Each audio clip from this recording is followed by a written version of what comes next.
From day one, Centennial has been there for the people of Conway, the people that teach us, protect us, guide us, and work to make Conway better every day. That's why we've donated over $5 million to local organizations and causes, and we have the same commitment to serving you for life's milestones and everyday moments. Centennial Bank, proud to call Conway and Faulkner County home. Welcome to the Centennial Bank pregame show. I'm Levi Gilbert alongside color analyst Tim Roach, and joining us once again, Wampus Cat head baseball coach Leighton Harden. And coach, the Wampus Cats are in the mix of this tightly packed leaderboard with Little Rock Catholic and Cabot, all with the same conference record. You got 3 games to go. What are your thoughts on where things stand for your Wampus Cats as we approach these last few games in conference play? I think it's just the normal. You got to take it one game at a time. Take care of business whenever it shows up. It's a tough conference, like we talked about last time. A lot of good teams, and there's still a lot of baseball to be played. Even though there's only 3 games left, there's a lot to be decided all the way throughout the conference, at the top, in the middle, and the bottom. So it'll be exciting. It's a fun time. That's why you play the game. Coach, big come from behind victory this week against Northside. You're down 5 in the top of the 6th, and you get 5 runs in the 6th and hold on. Another great showing when you needed it, and also a big showing from Drew Frialdenhoven. What were your thoughts on the game this week? Yeah, it wasn't obviously one of our better games we played. I think we gave them 4 of those 5 runs that came across early. Just weren't playing well. And that's one of the things we talk a lot about. Okay, how are we going to be when adversity strikes? Are we going to continue to be resilient? Early on, it was a struggle to get there, and I didn't know. It really could have gotten ugly there in the bottom of the 5th. We had Northside had bases loaded with 1 out, and Drew Frialdenhoven. We turned to him to put him in a pitch, and 1 pitch, and we get a hard 1 hopper to the shortstop, turn a double play, and double plays are the offensive or the defensive home run compared to offense. So that really kind of turned things around for us. Come back in, put 5 up in the top of the 6th, then we're able to close it out there late. So every game, Levi mentioned that we've got about 3 conference games left. Senior night is an additional game that we'll play next week, but 3 conference games. And Central, I know their record doesn't suggest that it would be something that we should be so overly concerned about, but every conference game is tough. We know that Central can always be tough. What are your thoughts going into tonight's ball game? Central played us extremely tough at their place. Probably going to see the same pitcher that we faced down there. It's 3-0 going into the 6th. So every conference game is tough. We've got to show up and play. That's the whole deal with any.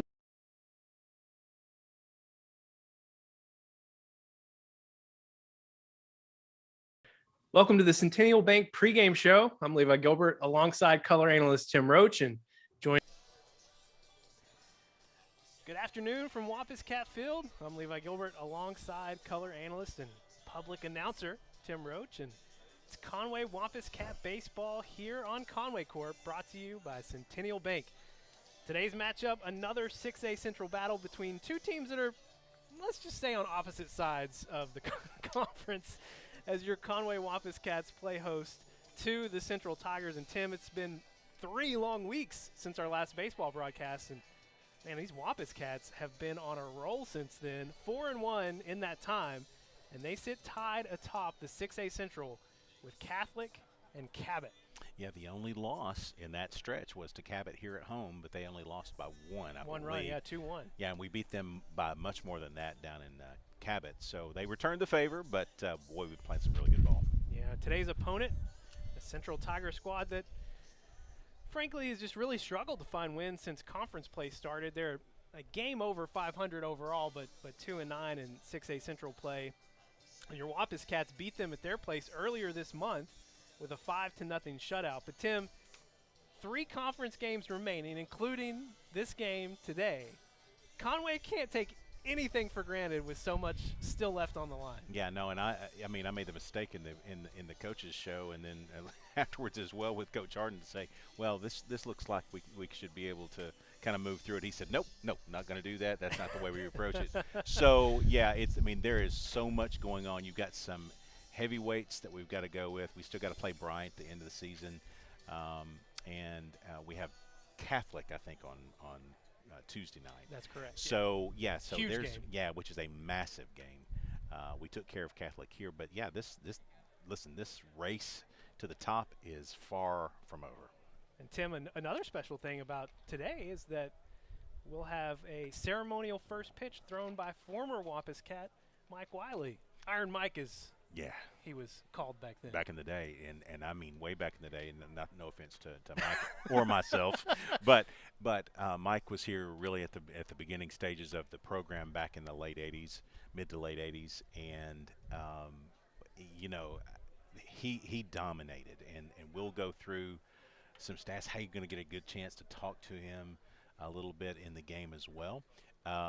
Super nice guy, and but boy, he was an absolute game changer for the Wampus Cats and a legend around here in terms of baseball. Today's game is the 5th of 6 broadcasts that we've been doing this spring here on Conway Corp, all brought to you by Centennial Bank, and we had 3 softball games.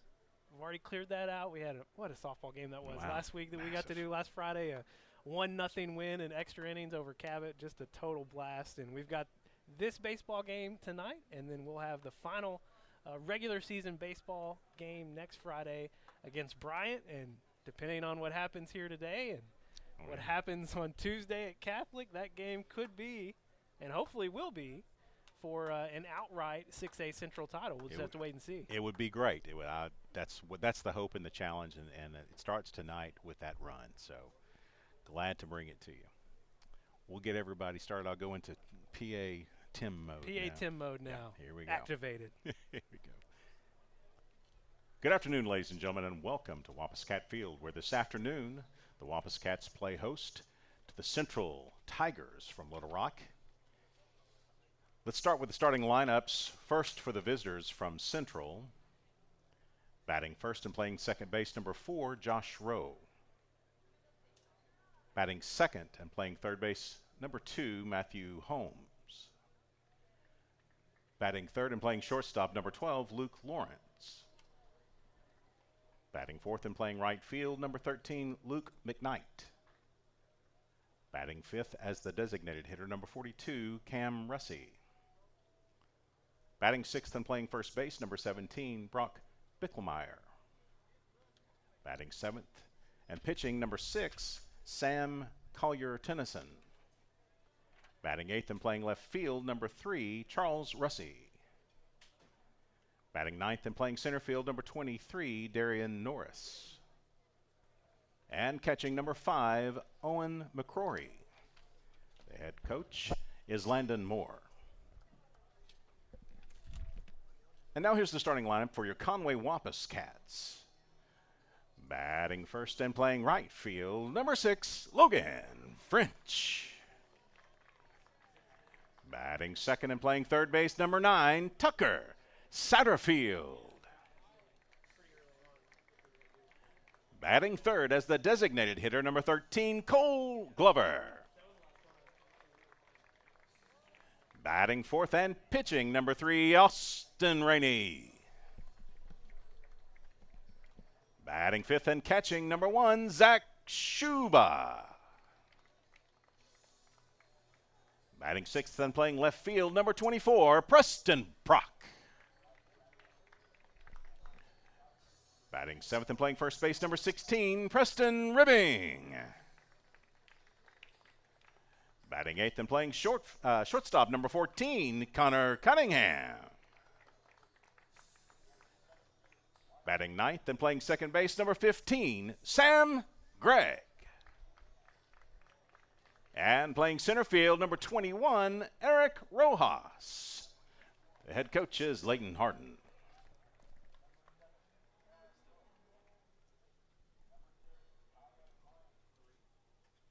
Now, ladies and gentlemen, we'd ask that you please rise for the Pledge of Allegiance, a moment of silence, and our national anthem. I pledge allegiance to the flag of the United States of America and to the republic for which it stands, one nation, under God, indivisible, with liberty and justice for all. And now, a moment of silence.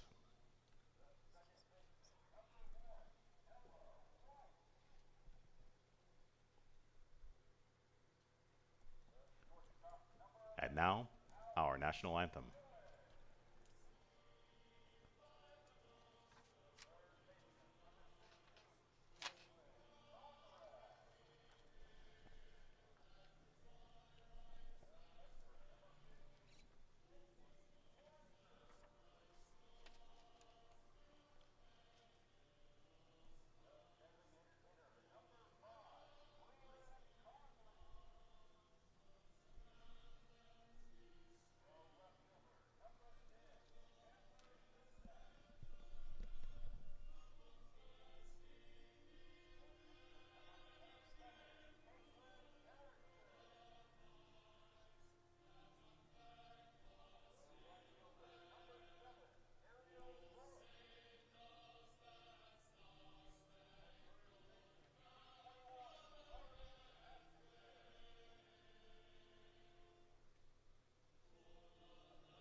Ladies and gentlemen, we have a very special guest here tonight to throw out the ceremonial first pitch.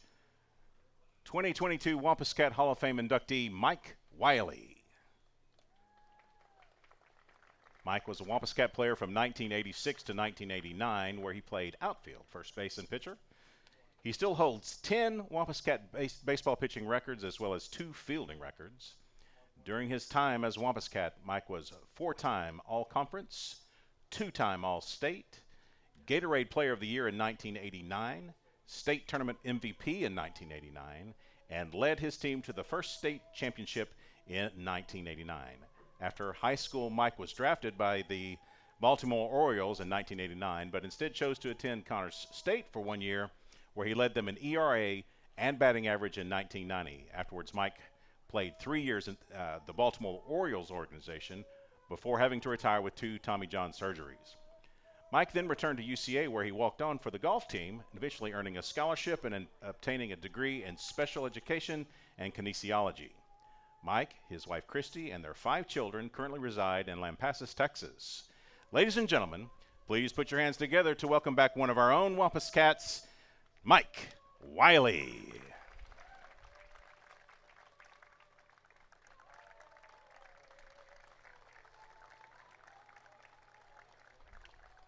Play ball.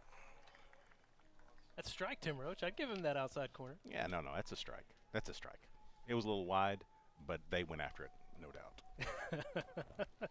Just awesome. Awesome story. We hope to should have Mike up here maybe in the top of the second is what we're planning on. So we'll get to hear from him. Great insights. He was here from the very beginning. Yeah. From Conway baseball.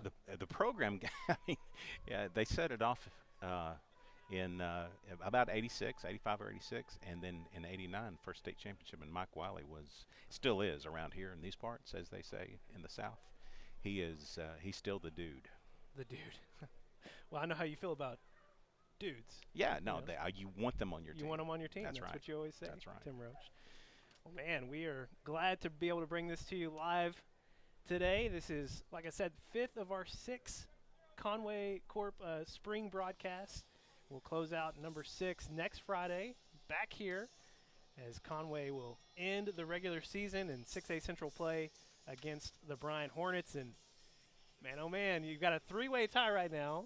Conway, Cabot, Catholic, all 9-2 in conference play. Conway still has Catholic on Tuesday, so just a ton still to play for down these last 3 conference games. Well, and it's the same way. I mean, if there was a broadcast for Cabot and a broadcast for Catholic, they would be saying the exact same things. I mean, we have beaten Catholic. We play them again. We are 1-1 with Cabot. So there's all these kinds of tie-breaking rules, the things that will come into play, and I know that you do like to do the math on those. But basically, I mean, you'd love to be able to say you win and you take care of your own business, and you'll you'll have that leadoff spot. But that's not necessarily the case. There's going to have to be some other components to that. But Wampus Cats are in a good spot, though. That's for sure. Yeah, we'll talk all about potential tiebreaker scenarios and the such as we go through today's broadcast. But your Wampus Cats in pretty good shape, and if they just take care of business, they'll be in really great shape. That's right. Your Wampus Cat pitcher is Austin Rainey, and leading off for the Tigers, the second baseman, number 4, Josh Rowe. Rainey has pitched 30 innings on the year, an even 30, 1.42 ERA. He's only allowed 6 runs. He's had a great year, and I think, not that it has everything to do with it, but I think Coach Harden has done a great job in terms of getting this rotation established, and there's something to be said for knowing what the schedule is going to be and knowing what to prep for. Well, he's ahead in the count on Rowe here, 0-2. Comes inside. Rowe barely staying alive there with the foul tip. Yeah, just a nick. But he's thrown so well, and Austin having a great year at the plate, batting right around 500, and plays a very good center field. Second 0-2 attempt fouled back as well, out of play.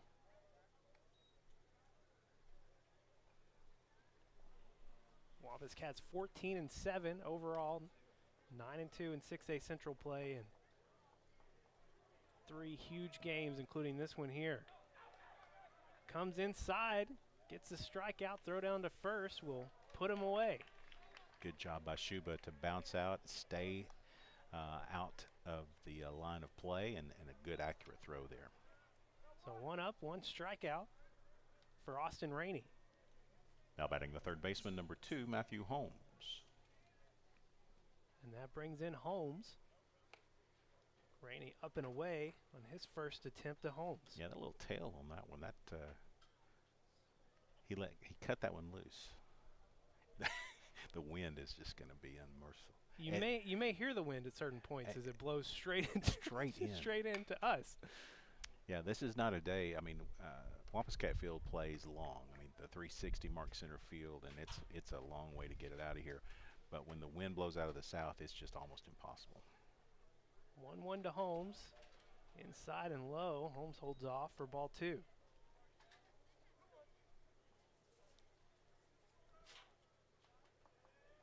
One away. Pitch from Rainey, grounded right back to him. He's going to run over and toss it over to first base. Preston Ribbing puts it away. That's a 1-3 for the second out. Yep, 2 good, solid runners taken out. Good plays by your Wampus Cats. Now batting the shortstop, number 12, Luke Lawrence. Yeah, that was a comebacker of easiest proportions. Not like the one that Drew Free Allen Open took last week against Northside. Or earlier this week. Yeah, earlier this week. Tuesday. Yeah, what a ball game. We'll talk about that a little bit later, but that was a fantastic finish by your Wampus Cats. Kept the record situation at right where it needed to be, just 2 losses. 1-0 from Rainey, swung on, grounded up to shortstop. Connor Cunningham comes across, gets the throw. 6-3 for the third and final out here in the top of the first. We'll head to the bottom half here on Conway Corp. No runs for the Tigers. From day one, Centennial has been there for the people of Conway, the people that teach us, protect us, guide us, and work to make Conway better every day. That's why we've donated over $5 million to local organizations and causes. And we have the same commitment to serving you for life's milestones and everyday moments.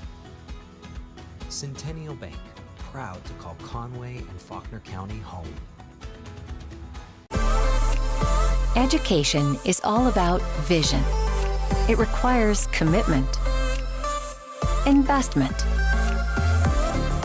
So we pour ourselves into Conway students and teachers, schools, and scholarships. A brighter future? Now that's powerful. Conway Corp. Always on.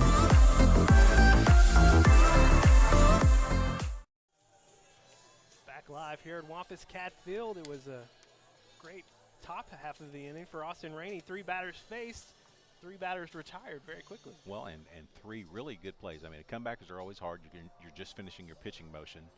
So that was tough on the second out. First out, Shuba had to come off the line and make a good throw to first base to complete the strikeout. And then Cunningham with a really nice play in the hole and great throw to end the inning. We'll bring up your first chance to see your Wampus Cats on offense. French, Satterfield, and Glover getting things started here for Conway. Really solid opening part of our lineup to start off the game. Leading off for the Wampus Cats, the right fielder, number 6, Logan French. French hitting .407 on the year, 15 runs batted in, leads the team with 25 runs. And I will tell you that, I mean, this guy is a first pitch swinging here. Deep fly out to center field. That's put away by Darian Norris. Well, and I was just going to say he's a line drive hitter. They got just a little bit underneath that one, so not too bad there. Next up for the Wampus Cats, the third baseman, number 9, Tucker Satterfield.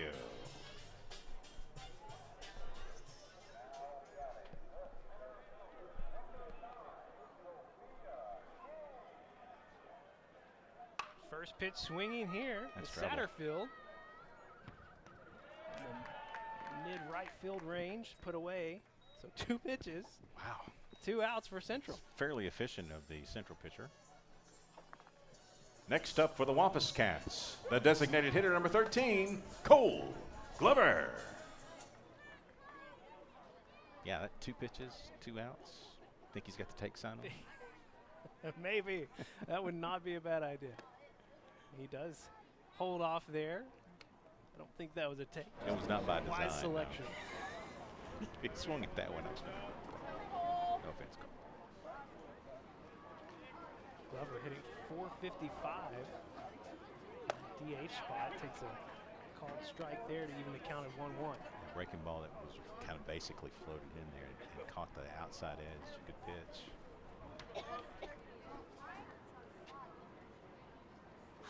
1-1 pitch on its way. Was over that one foul. Scatters the dugout a bit. Yeah, inside, and it's not coming in too hot, and so you got to just kind of hesitate, especially on those inside balls. Stay on that back leg and try to get your hips clear.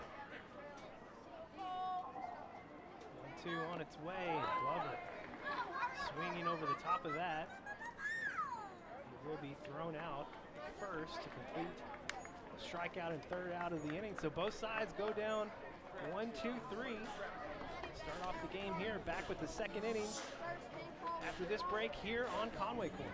From day one, Centennial has been there for the people of Conway, the people that teach us, protect us, guide us, and work to make Conway better every day. That's why we've donated over $5 million to local organizations and causes. And we have the same commitment to serving you for life's milestones and everyday moments. Centennial Bank, proud to call Conway and Faulkner County home. Education is all about vision.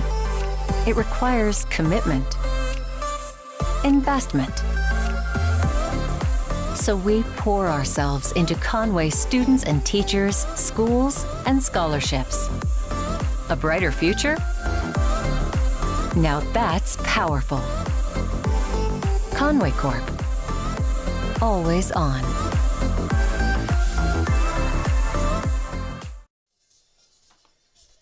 Back live here at Wampus Cat Field.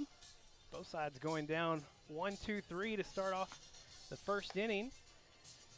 Joining us now, Mike Wiley. Thank you for after having me. his ceremonial first pitch. Iron Mike, we're glad to have you. He gave you the outside pitch, by the way. Yeah, I called it a strike. There you go. Well, I'll tell you what, it took all I had to get it to the plate. I appreciate you guys having me. A very humbling experience. I wish, I was out here representing the 1989 state champions and all the seniors. I wish they could have been here, but such an honor. Well, Wiley's a lefty. We got another lefty on the mound with Rainey pitching today. I watched him in the bullpen. He's a very talented young man. He's very humble, very nice, comes from a great family, and got a big future ahead of him, I think.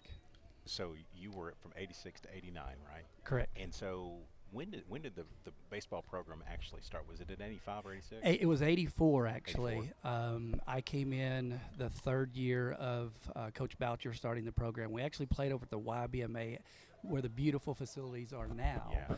And we moved over here my junior year, and this was an all-dirt softball field, and now it's a beautiful, beautiful ballpark. You didn't get to play in this the way it looks now? Oh, no, no. Boucher went to work on it, yeah. Yeah, this is a beautiful place. It's a lot of hard work has gone into it, and Conway baseball is second to none. Great tradition here. Well, I mean, and you were all a part of getting that going, obviously. I mean, it's around, and I tell Levi, he's a Clarksville native, but he went to school here. Let me get our next batter up here, and then I want to ask you about the early years there. Let's see, that was Luke. So this is Cam Russey, right? That's right, yeah. Now batting the designated hitter, number 42, Cam Russey. So in 89, which was the first state championship year, so that's 4 or 5 years into the program. Around these parts, Levi, Mike Wiley is, I mean, from a baseball perspective, is a legend here, and so there are a lot of guys that were my age and the kids that grew up got a chance to see somebody play the game the way it's supposed to be played, not only from a pitching perspective, but from every part of it. We talked about your fielding, your pitching, your batting, all that stuff. But 1989 was kind of a special year. It's when it all kind of came together, not only for you, but from a team perspective. Were there rules back then for the number of innings you could pitch and all those things, or was it just, hey Mike, how you feeling? Can you go tonight? Yeah, I pitched in the conference championship tournament game. We actually had conference tournament games back then. Oh man, they get the bunt down, move the runner over to third, and that was too much trouble. Now runners at first and third with no outs for Central. I pitched that game on a Friday night, came back and pitched the first state tournament game on Tuesday. Then I pitched again on Thursday, Friday, Saturday, and then again on Monday. So there was no pitch count, and I can remember it like it was yesterday on Sunday before the state championship game, which was Monday, and we were lucky we got rained out. But Coach Boucher and Coach Luters called me up to the press box, and they said, well, how do you feel? And I was like, how do you want me to feel? And what's the right answer? Exactly. Yeah. And they said, the ball's yours if you want it. And I said I wouldn't have it any other way. So you were throwing complete games back then too? Yes, sir. Yeah. 7 innings in the conference championship game, seven innings in the first round, came in relief, 7 innings in the semifinals, and 7 innings in the state championship game as well. My goodness. I mean, and I saw some of the stats, so you didn't give up any. No, was it no runs? No runs. And you know something, the thing that Coach Boucher and Coach Luters taught that team is he knew that we couldn't hit the ball real well. I mean, I think that we still hold the team record for the lowest team batting average. You had to win by pitching and fielding, and had a heck of a defense that year. Well, it was the state tournament. I looked at some of the stats again. No runs, but you had, I think, 10 hits, three home runs. I mean, the numbers are fairly gaudy, even at high school level. Well, I mean, I was very fortunate that Coach Boucher was a great hitting instructor. Coach Luters, obviously a great pitching coach, and they taught me a ton. But obviously, my dad and my brothers were great athletes as well, and I grew up with a ball in my hand or a bat in my hand, and very, very fortunate and very blessed that I came from a good bloodline. When did you start seeing some of the pro scouts come to start visiting and talking, that kind of thing? My 15-year-old year, back then we had to play American Legion. There was no select ball. Right. And Coach Jack Fulmer actually brought me up as a 15-year-old to play on the 18U team. And we had a tournament in Jacksonville over the 4th of July weekend. And I was like 18 for 21 at the plate and had a win on the mound. And next thing I know, people were talking to my dad, and I didn't know who they were. And I asked him, and he said, well, that was a scout from so-and-so, and then it kind of escalated from there. Did you? I mean, we all, I can remember back in the day growing up and wanting to be playing pro sports. And for me, it was football, and that was what I had my sights set on. I mean, it's at that point, was that kind of like the real moment where you went, oh, okay, well, maybe I can go, or did you have a dream of playing in the majors? Well, whenever I was a little kid, that's all I wanted to do. Actually, when I was a little kid, all I wanted to do was be as good as my dad and my oldest brother, Randy. But get out of the backyard, right? Yeah, exactly. Yeah. All I wanted to do was play wiffle ball, and it actually escalated pretty quickly, and a dream actually became a reality, and was very, very fortunate. Really was. So we've loaded up the bases, Levi, as we've been talking. Yeah, one out. What's Rainey's just had a little bit of problems. Trouble here. Yeah, 2 walks so far in the inning. The bunt laid down by Russi was just a perfect bunt down the third baseline. I thought Satterfield might stop and let it roll, but just kind of a do or die situation there. So going back to, all right, so now you're coming out of high school, you get the look, and you can end up going to play college in Oklahoma, and then you go to the Orioles organization, and you had a couple of Tommy John surgeries. Yes, sir. Within that time. Yes, sir. I out of high school, I wanted to be a Razorback, but getting drafted out of high school, if you're familiar with how the draft works, if you're out of high school, they do what's called draft and follow, where the team that drafts you has the rights to you a week before the next year's draft. And they had a little bit of money left over and flashed it at me. If not, I would have actually gone to play for the University of Arkansas after my first year at Connor State. And, Was that with Norm DeBryan? Yes, sir. Yeah. Norm DeBryan was up there at that time. Wow. Big moment here for the Cats, Levi. Bases loaded, 1 away. Rainey trying to come inside. Another ball. So now you live. So a couple of surgeries that kind of ended the situation with the Orioles, and so now you live in Texas. Got kids and everything. Yes, sir. Very fortunate. My wife Christy. She is a girls athletic coordinator there in Lampasas. She's the head volleyball coach. Coaches basketball and track. As a matter of fact, she's in Lubbock right now with our girls track team out there in regionals. And our kids, we've got a mixed family. She's got twin boys that are 19, and I've got a son that's 18. That those 3 graduated together. Well, it doesn't sound like a competitive family environment at all. None whatsoever. I mean, it's a race to see who gets out of bed and gets the refrigerator first. So 0.2 from Rainey gets. Well, that's a big out. What was that? Yeah, huge 10? out. Yeah, it was number 10. Yeah, I don't have 10 on my lineup either. I don't either. Thought that was Russi. All right, so let's see who's coming up and what. We'll get this kind of piece together here. That's number 23, Darian Norris. So Russi is 10. It seems that way, yeah. Yeah, we'll do that. I'm going to let him get up by himself. I'm not going to have to call every single Tiger out there. Well, 2 away now, so Rainey a chance to battle out of some early struggles.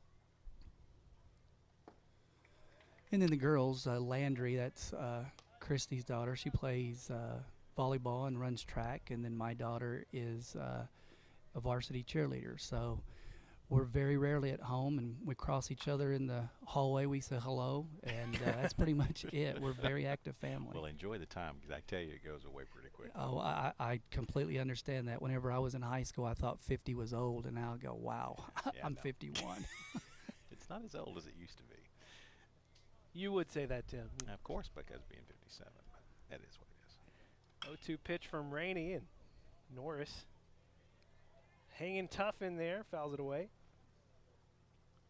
So we are one really good pitch away from getting out of some massive trouble here. We go outside. 0-2, steps off. And in high school, what do you think about the new rule where you got to fake the throw after you in college? It's terrible. Well, yeah. But surely you think that's terrible. I like to work quick, so it wouldn't have bothered me. But yeah, they've changed baseball. I don't know if it's for the better or not. All right, Austin Rainey battling back after getting the bases loaded. Can you hang out for just a little bit more? Okay. Strikes out the final 2 Central Tiger batters to retire the threat here in the top of the second. We'll keep talking with Mike Wiley in the bottom half after this break on Conway Corp. From day one, Centennial has been there for the people of Conway, the people that teach us, protect us, guide us, and work to make Conway better every day. That's why we've donated over $5 million to local organizations and causes. And we have the same commitment to serving you for life's milestones and everyday moments. Centennial Bank, proud to call Conway and Faulkner County home.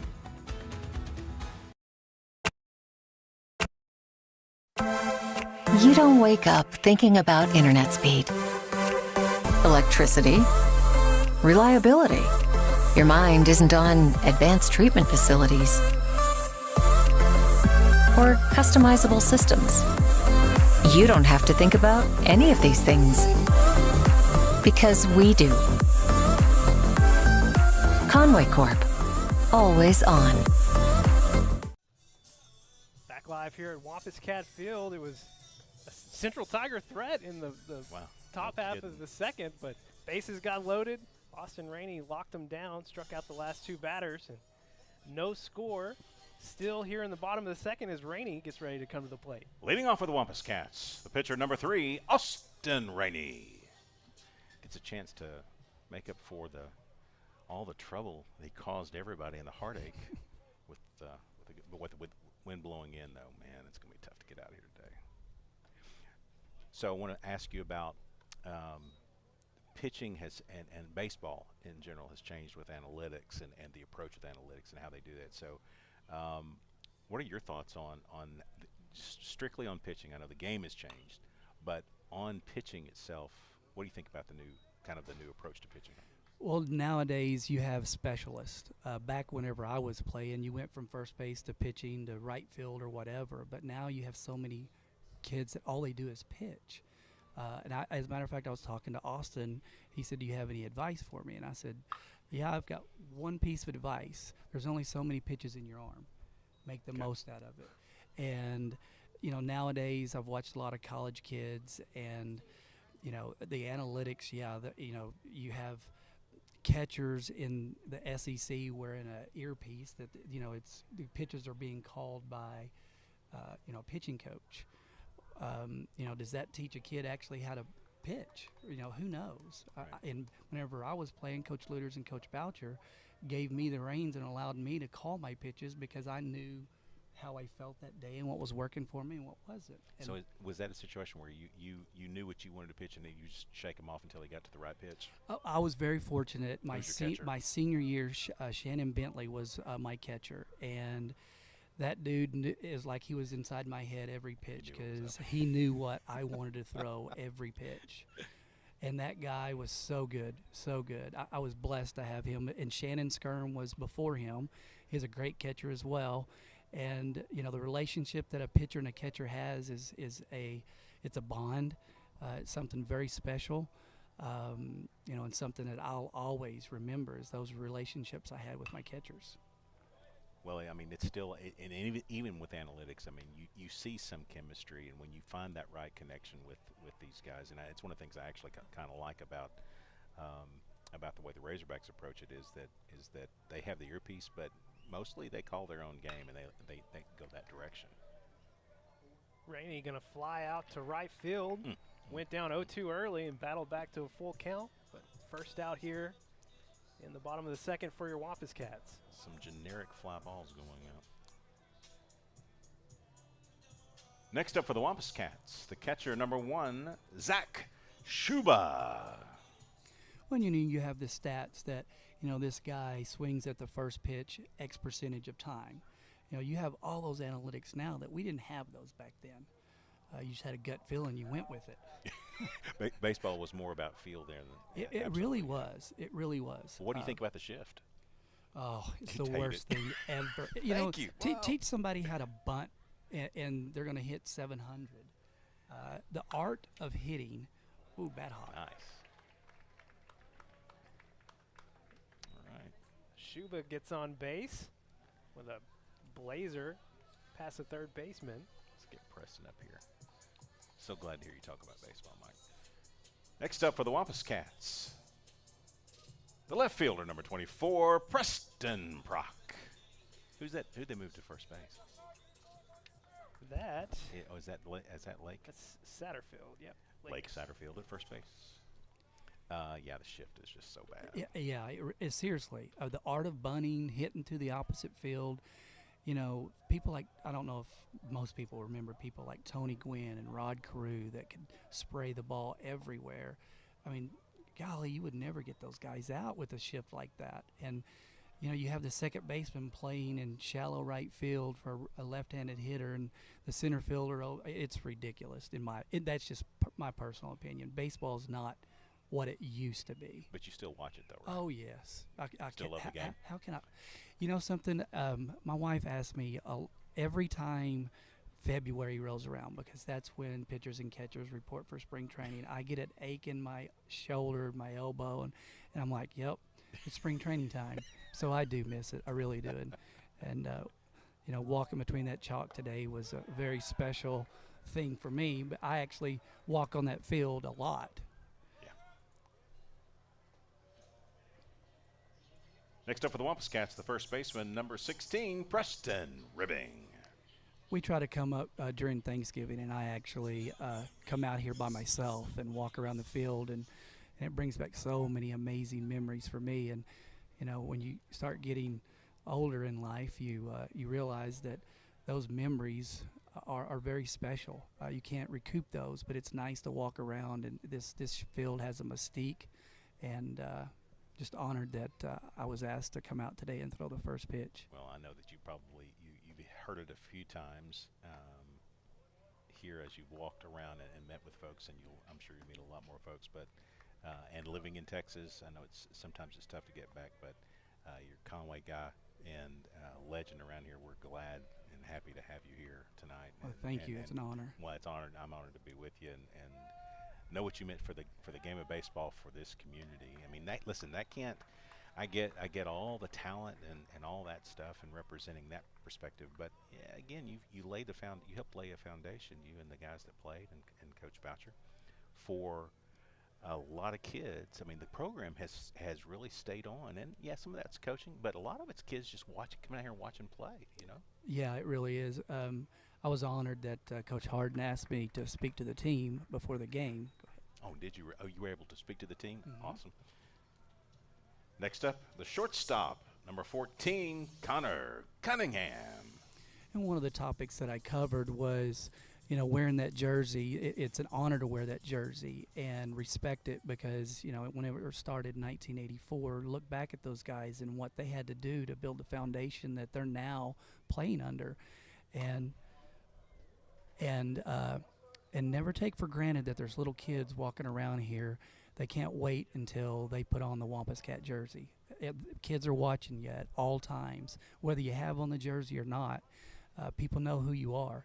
So wear it with honor and pride, and be humble, and know that, you know, that Wampus Cat name means a whole lot. Well, and I will tell you, we did have baseball when I was going through high school, or as a young kid. Obviously, it started in '84. Is that what you said, '84? Yes, sir. So that was after even my time in high school. But I can remember growing up here, and for basketball and football, going and playing out. Parents kind of either dropping you off or saying, all right, you go do what you want to do, and yeah, you kind of ran around as a kid, but at the same time, I mean, there were guys that even today that I look at, like just basketball, Marvin Delph. I mean, that guy is a legend for me. Remember all the things that went on. So there are a lot of guys out here and a lot of people in general that just remember how you carried yourself and how it worked here, and that just means a lot to the program. So. Well, I appreciate that. Obviously, wouldn't be anywhere as successful as I was without the great coaching, and I had some great teammates. Nick Williams at short, Mike Hattlestead at third, and Ryan Bartley at first, and Joey Slayton, Robbie Murs, Shannon Bentley, Robbie Robinette. I mean, those great names. Oh my gosh. Legends, and I was just happy and honored to be a part of it. Well, we were thrilled to have you here tonight, and thank you for coming to talk to us, Mike. Thank you very much. It was a pleasure. All right, buddy. Yeah, so great, so great. That's Mike Wiley, 2022 Wampus Cat Sports Hall of Fame inductee, and What a great chance to hear from him today on the broadcast. Threat goes down for your Wampus Cats, unfortunately. Had runners at first and second. A strikeout looking to Connor Cunningham ends the threat here in the second. We'll have the top of the third after this break on Conway Corp. From day one, Centennial has been there for the people of Conway, the people that teach us, protect us, guide us, and work to make Conway better every day. That's why we've donated over $5 million to local organizations and causes. And we have the same commitment to serving you for life's milestones and everyday moments. Centennial Bank, proud to call Conway and Faulkner County home. Back live at Wampus Cat Field. Still scoreless as we head to the top of the third. Man, that was gold, Tim Roach. Dude, listen, I mean, I'm older than he is, but still a. I definitely didn't mention that. Yeah. Nobody has to be told. Tim, you're older than most people in Conway. But listen, I mean, truly, what a super nice guy. You can tell how heartfelt it is that he's here and being asked to be a part of the day. Man, just a great guy, and so thrilled to have him on the broadcast. Now, did we figure out who number 10 was? I'm guessing he's Charles Russi. I mean, it's either that or Malcolm Battle. All right, here we go. Now batting the second baseman, number 4, Josh Rowe. We're going to go that the name is right, but the number's wrong. That's how we're going to play. Okay, that's how we're going to play it. Okay. Yeah, so Rainey, I was so concentrated on Mike. So just struggle in the second there, just couldn't find the plate? Yeah, walked the leadoff batter. Then he advanced on a wild pitch. They laid down this perfect bunt, Cam Russi did. So he had runners on the corners, no outs. Struck out Bicklemeyer. Then another walk. But, yeah, he's just kind of getting behind in counts. And a couple times battled back. But yeah, you got the strikeouts to end it. I mean, it was the bases loaded with 1 out, I think. And well, all 3 outs in that inning were strikeouts. Yeah. And from a batting perspective, we're getting underneath the ball a little bit. I mean, you're not going to be able to drive it out here. And I don't think our guys are trying to do that. They're barreling it up. It's just it's not finding the green grass. Well, it's another leadoff walk for Central.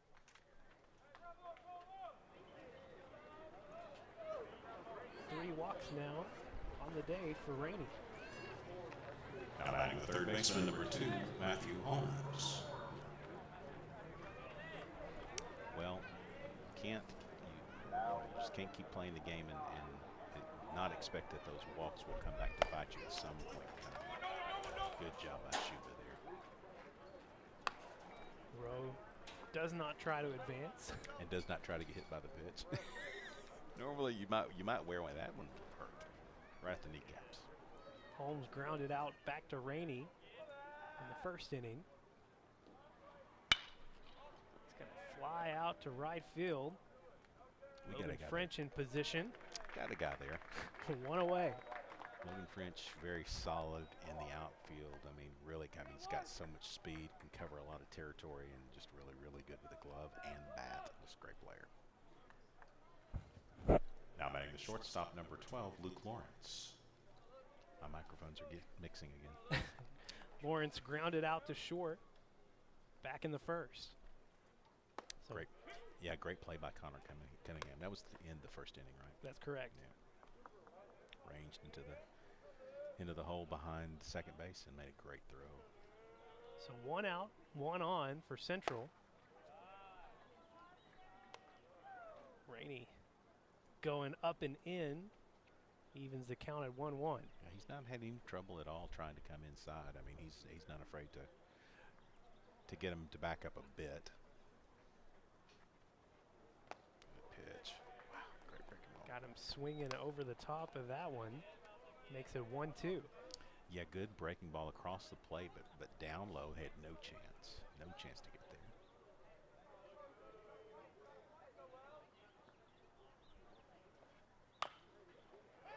Fouled off his foot. They'll bring him back and do it again. Yes. We could all see the spin. That was going to be an easy play.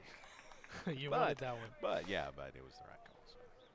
Yeah, and so he came in with a fastball there after throwing the breaking ball. So he's mixing up the pitches now. Might see another breaking ball here. 1-2 again from Rainey. Tried to jam him inside. Grounder over to short. 6-4-3. Double play for your Wampus Cats to end the threat here in the third.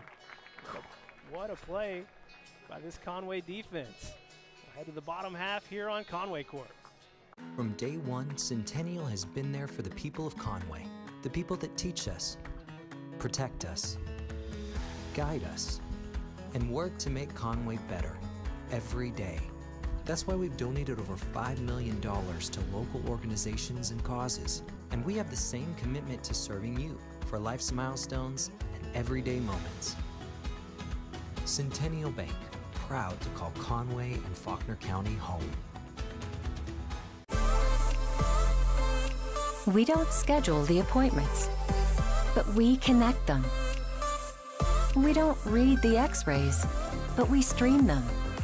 We don't handle the procedures, but we power them. Here's to running the things that make business run smoothly. Conway Corp, always on. Live here in Conway with some flashy defense getting out of the top half of the third. The Wampus Cats turned to 6-4-3, about as textbook as you could make it look. Well, I mean, and it was a difficult play for Cunningham, and then Sam Gregg made a dynamite throw from the bag, and now he gets to come up. Leading off for the Wampus Cats, the second baseman, number 15, Sam Gregg. Gregg has scored 18 runs on the year, leads the team with 16 walks. First pitch swinging here. That is just going to get out of play.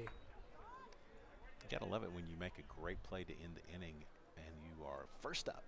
The juices are still flowing, adrenaline's still going. You got to feel good about that, and maybe it helps you see the ball a little bit better. I'm believing that kind of stuff. Well, the worst is if you're the catcher. Got to get all that gear all off. that gear off and go, yeah. Got to sprint. 0-1. There you go.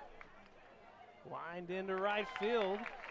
McKnight thought about it, but held up wisely. And it's a leadoff single for Sam Gregg. That's a great piece of hitting there. Opposite field, went with the stayed inside, cut the swing inside, and lined it into right. Next up for the Wampus Cats, right fielder, number 6, Logan French. Cats have something brewing here. Leadoff batter on base, no outs. Logan hit the ball really hard on the first pitch of the ball game. That wind's just not helping anything out there. No, I mean, and he got a little bit underneath it, but he barreled it up really nice and solid. Now, you'd like to see that same kind of contact, but just more right at the flag into right center or left center. There we go. Check over to first. Ball gets away, and that'll move Sam Gregg over to second.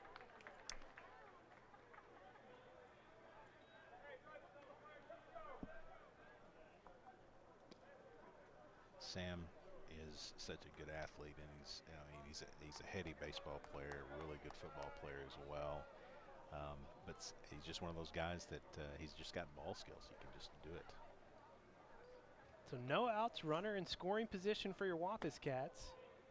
And Logan French takes another ball, 2-0. I'm happy to see the oven mitt protector on his throwing hand, which was what got him in trouble in football. So he is taking the precautions. I'm sure that Coach Fimple is very glad to see that. Yes, all of us. And that's a liner into left field. They're going to send Sam Gregg. Here comes the throw, the tag. He is safe. Little push up for extra effort. The Wampus Cats up 1-0 here in the third. Using that oven mitt to get in there, nicely done. Good decision by our third base coach, Coach Reed. Next up for the Wampus Cats, the third baseman, number 9, Tucker Satterfield. Two really good at-bats there. So an RBI single for Logan French. He's got 16 runs batted in now on the year.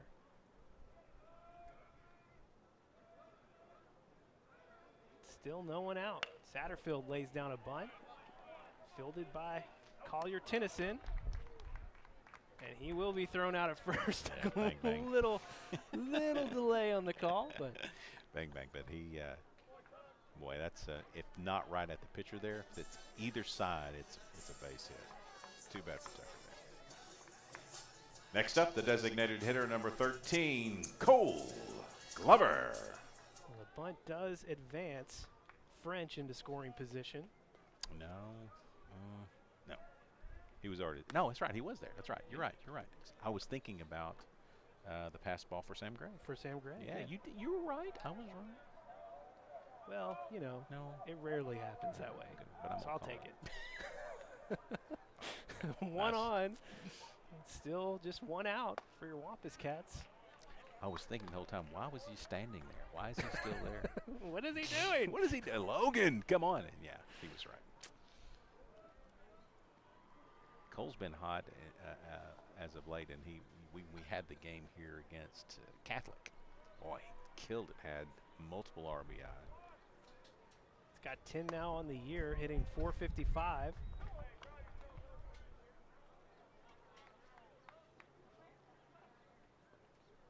Well, the Wampus Cats have done the last two at bats. Tucker's aside, have kept the ball on the ground or in the grass, and that's what's working. If you're trying to go deep here, if you're really trying to kind of just come out of your shoes and swing at it, not with this wind. I think you just got to stay within yourself. Just dink and dunk all over the field. You That's bet. all we need. Keep people moving. 3-1 to Glover. Holds off that outside pitch. And another walk for your Wampus Cats. Runners at first and second now. Still just one away. Next up for the Wampus Cats, the pitcher number 3, Austin Rainey. Good spot here for Austin. He's a contact guy. Yeah, he went down 0-2 quickly in his first at bat, but then battled back to a full count. Flew out to right field. First pitch swinging here, grounds it into left field. They're going to send the runner from second. And he'll score easily as French. Runner's going to advance on the bad throw. So 2-0 Conway.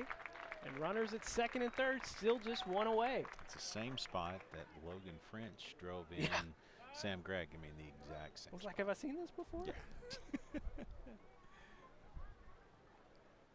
All right, we've got, I think Austin stays in. Yeah, he does. He runs for himself. He's not having any of this designated runner kind of thing.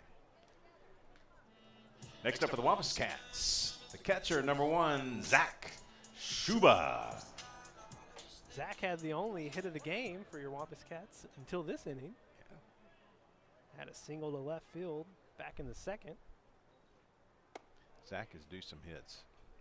He's had a few struggles at the plate this year, but that's baseball's a funny game. And you see that, but you see where he's still at in the lineup. So that Well, his on everyone's base percentage- hopeful. Yeah, his on base percentage is really good. So I mean, that's still good. And there's another shot. lines a single That's right up the middle. 1 run scores.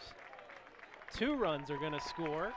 So it's a 2-run RBI for Zak Shuba. Just talk about the guy. Just kind of get under his skin a little bit, make him mad, and that's what happens.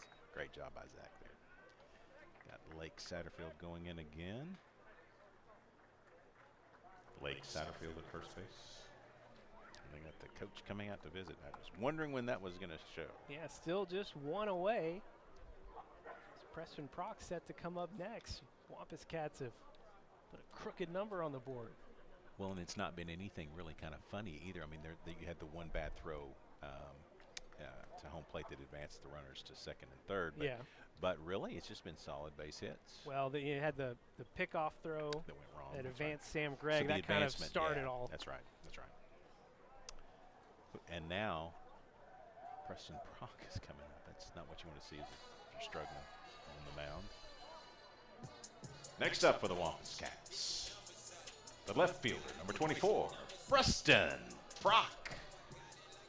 Prock hitting .365 coming into this game. Also what he bench presses. Oh, man. Probably multiple reps. Stolen base attempt here for Satterfield. He is safe. 2 stolen bases now for him today. I can't believe Lake's uniform is getting dirty. That's ridiculous for Satterfield's jersey and pants to be dirty. These guys just live in the dirt, man. They are hustlers from the get-go, he and Tucker. So another scoring opportunity for your Cats. Still just 1 out. Proc takes his first strike. 1-1. Proc really deals with those fastballs very well. Anything middle in has torchability on it. 1-1. Swings real hard down the third base line. He's going to beat the throw. Satterfield moving over to third from second. And he'll hold up there. Runners on the corners. Still just 1 out. How many times have I said that? Man, yeah. But you know what a great play. Great stop right at the bag by the third baseman. And just could not get the throw to come together. Next up for the Wampus Cats, the first baseman, number 16, Preston Ribbing. Yeah, I mean, he just made a great play to get, saved a run. He saved a run and then just could not come up with the right throw.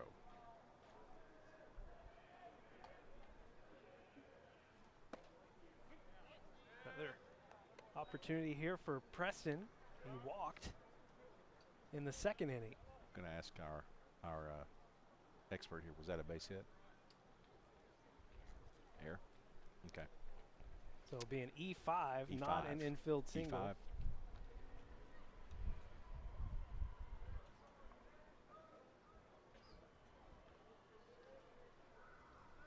So it's Proc at first.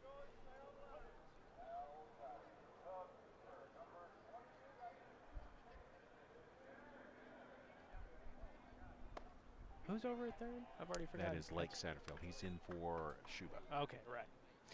He stole second, advanced to third. On the throw, that's right. And Ribbing down in the count 0-2.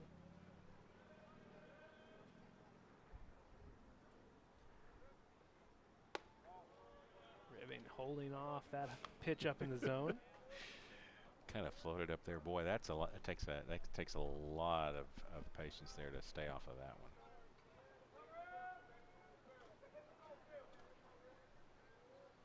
Collier Tennyson delivers the 1-2. The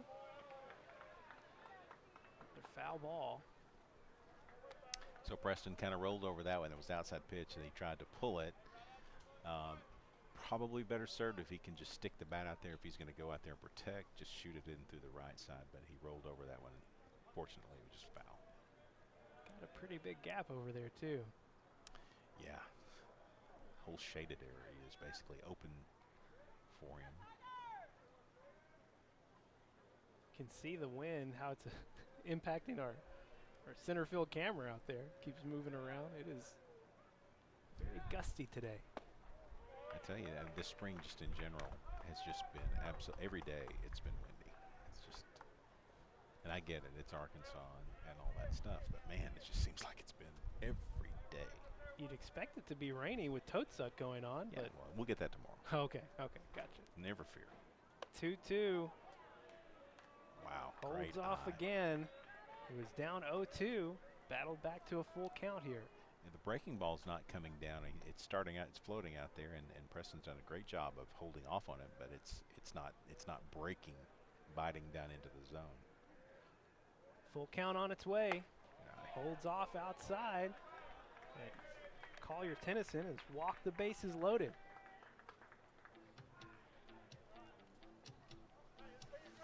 Next up for the Wampus Cats, the shortstop, number 14, Connor Cunningham.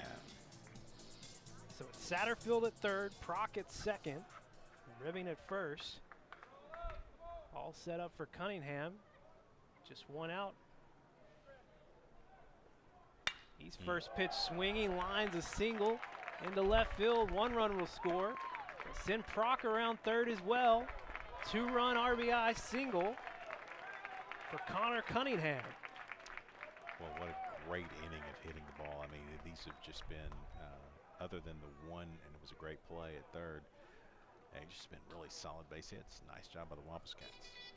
Next up for the Wampus Cats, the second baseman, number 15, Sam Gregg. Tim Roach, we have batted around. Oh, I thought that number looked vaguely familiar in this inning. I have to cross out the numbers in my scorer sheet here. You should be working in pencil. No, it's okay. Gregg had a leadoff single into right field. Then the pickoff attempt from Collier Tennyson sent him over to second. And he was the first run to score in what has become a 6-run inning for your Wampus Cats. I mean, 6 runs, not to talk poorly of our ability to hit the ball, but even Coach Harden would say that, you know, I mean, it's an area that we are not, it's not the strength of our ball club, but we manage the game. I mistakenly talked about small ball in a way last time in terms of just bunting around. We'll do some of that, but we move. We did lay down a bunt earlier. Yeah, but there. Not doing that there. It's another base hit into left field. Ribbing had to wait up there. Yeah, had to wait and see because he thought he might get an attempt on that ball. We're going to have I think, probably a pitching change. Yeah, we're just lacing the ball right now. 2 singles for Sam Gregg in this inning. We will indeed have a pitching change.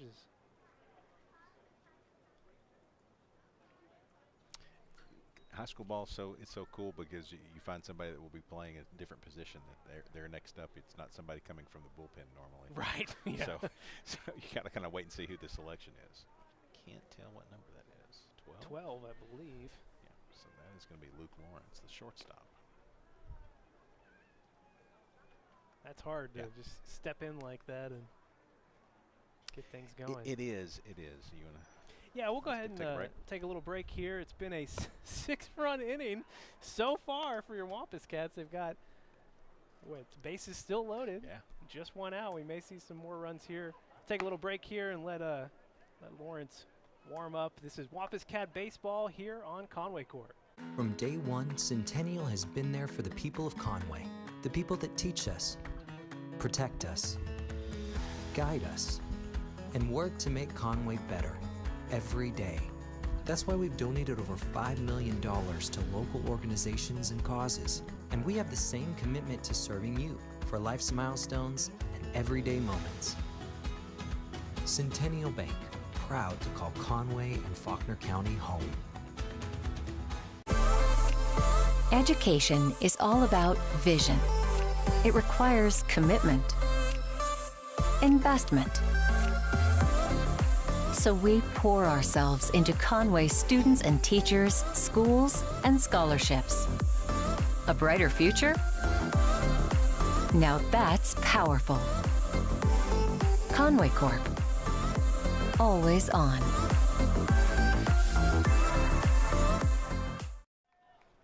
Back live on Conway Corp.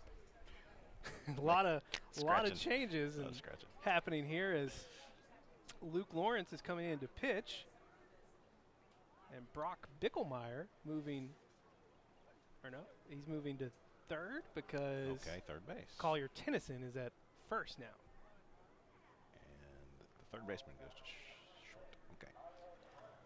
Next up for the Wampus Cats, the right fielder, number 6, Logan French. French had an RBI single earlier in this inning. As we have been a long inning for the Tigers. Batted around.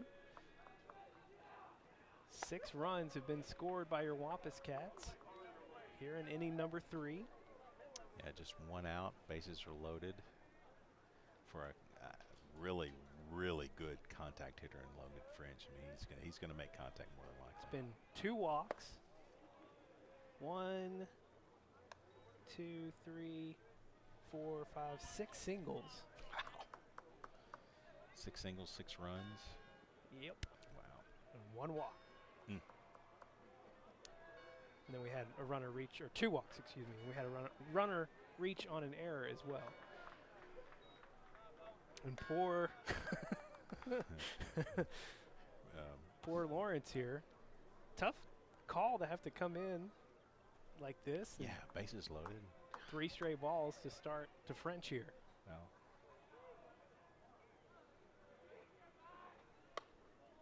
And it's a walk on 4 straight pitches. It's going to walk in 1 run. Bases remain loaded. it's an easy RBI for our friend Logan French. Well deserving. Next up for the Wampus Cats, the third baseman, number 9, Tucker Satterfield. Bases remain loaded. And again, my new phrase, it's still just 1 out. All right, got a strike there. Now we can go. Tucker had a great game at North Side. Hit an inside the park home run. You don't see it very often at any level, but really kind of started to rally in the 6th inning. Lines a hard grounder over to second base. 2 outs now, 4-3. The put out of Satterfield. Treading a run for an out. Okay. We'll do it. We'll take it. You bet. Next up for the Wampus Cats, the designated hitter, number 13, Cole Glover.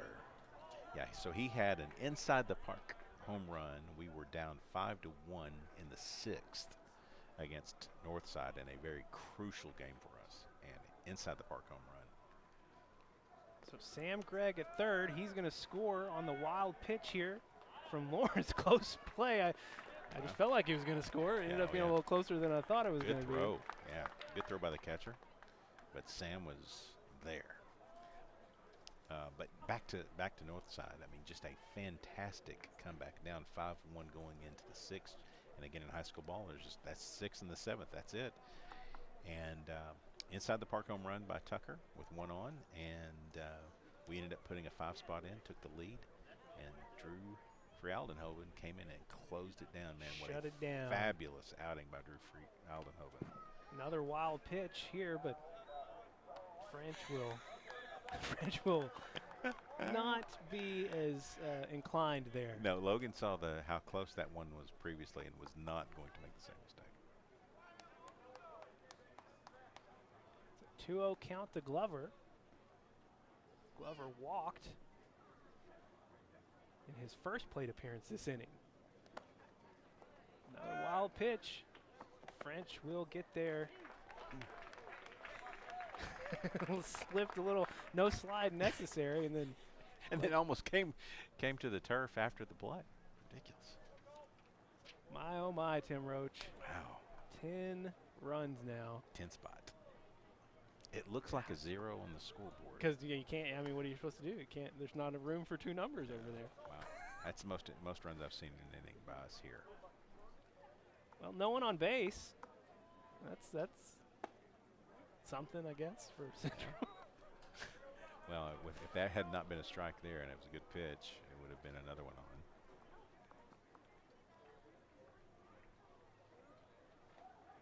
on. 3-1 pitch on its way.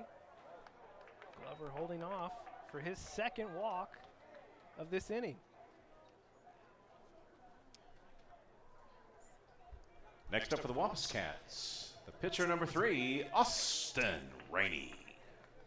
So remind me of the rules, Tim Roach. 10 after 5? No, well, Is that correct?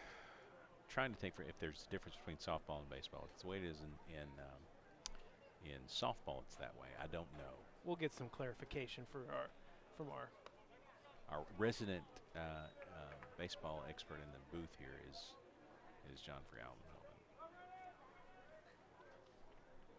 Rainey had an RBI single earlier this inning, one of many singles this inning. And that ball, that throw down to first from the catcher is going to advance Cole Glover to second. Another wild throw here, but no need to advance there as the left fielder was paying attention.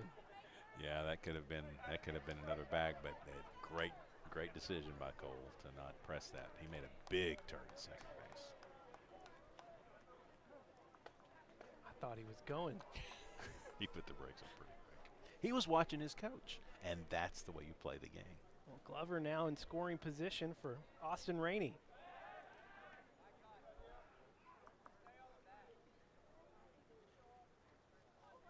Ten runs in 1 inning. Yeah, Austin wants some of this party, I guarantee you. Competitive nature of the He doesn't want it at the end, you know? No. Swinging hard there. That's going to stay in. Will stay in play. Nah, just drifted out. That wind might have helped save that one. Yeah, I think it did. That looked like it was going to stay in, but no chance for the first base. I was just judging off of Collier Tennyson. I wasn't even looking for the ball. He wasn't really sure about what these opportunities were.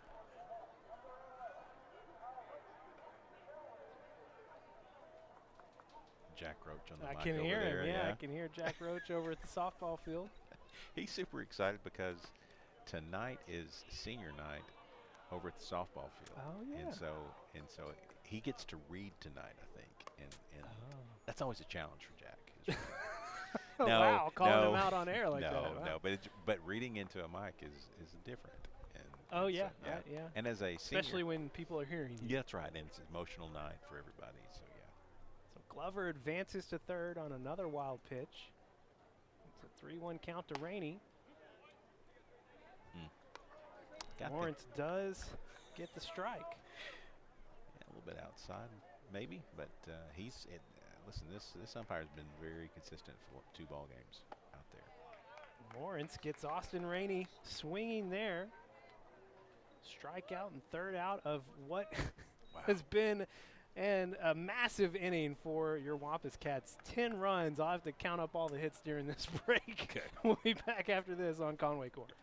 From day one, Centennial has been there for the people of Conway, the people that teach us, protect us, guide us, and work to make Conway better every day. That's why we've donated over $5 million to local organizations and causes, and we have the same commitment to serving you for life's milestones and everyday moments. Centennial Bank, proud to call Conway and Faulkner County home. Education is all about vision. It requires commitment, investment. So we pour ourselves into Conway students and teachers, schools, and scholarships. A brighter future? Now that's powerful. Conway Corp. Always on.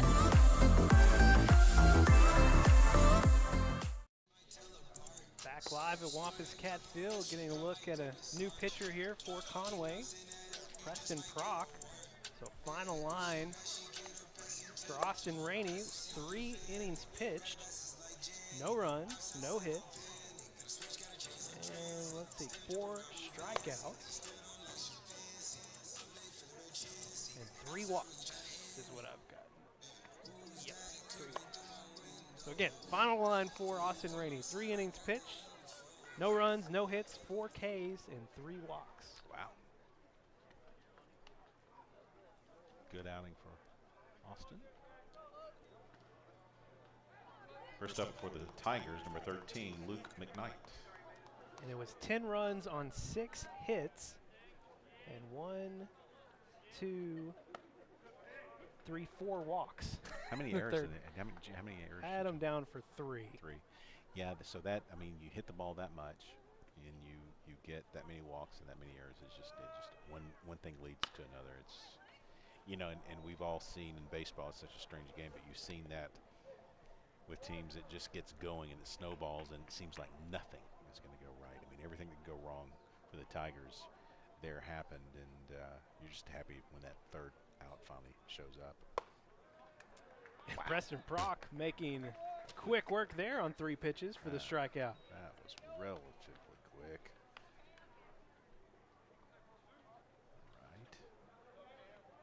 I believe this is, yeah. Now batting number 42, Cam Russi. So Tim Roach, should we get clarification on the rule? It is 10 runs after 5. They have to play 5. So I was right. Yeah, you are right. And again, you've been right twice now. Give yourself. It give usually yourself a break. happens in bunches, but then also so does being wrong. So it's kind of, All right, I'll wait for that. pick your poison. We'll have to wait long. No, probably not. Cam Russey reached on a bunt back in the second. Well placed down the third baseline. 1-1 pitch swung on. Diving play from Tucker Satterfield. Oh my goodness. 5-3 after the dive. Just some amazing glove work, amazing throw for out number 2. Another Satterfield getting dirty. It's just how they work. What a fabulous play.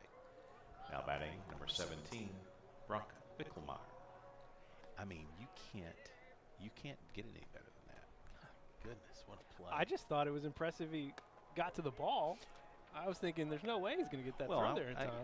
I mean, I was going, and I actually was like, why were you going to knock that down when we've got Connor Cunningham right behind you? And, man, not only did he make the catch, but, I mean, quick to the feet, and it was not even a close play at first base. No. So, I mean, just elite level play by Tucker there. Those are the kind of plays, as we get down this stretch here, man, those are the things that are gonna be the thing. You've got to make those kind of plays, not that kind of play. Well, nobody on, so yeah, you don't feel as bad when that happens. No, but that's the kind of play right there. Those key plays like that where you can, you don't make it hard on your shortstop who's going the wrong direction. Just a great play. Proc has been working fast here in the top of the 4th. Had the 1 strikeout, got some help from Satterfield, and he gets strikeout number 2 on Bickelmeyer. Got him caught looking. 3 up, 3 down for Central here in the top of the 4th. Have the bottom half back after this break on Conway Corp. From day one, Centennial has been there for the people of Conway, the people that teach us, protect us, guide us, and work to make Conway better every day. That's why we've donated over $5 million to local organizations and causes, and we have the same commitment to serving you for life's milestones and everyday moments. Centennial Bank, proud to call Conway and Faulkner County home.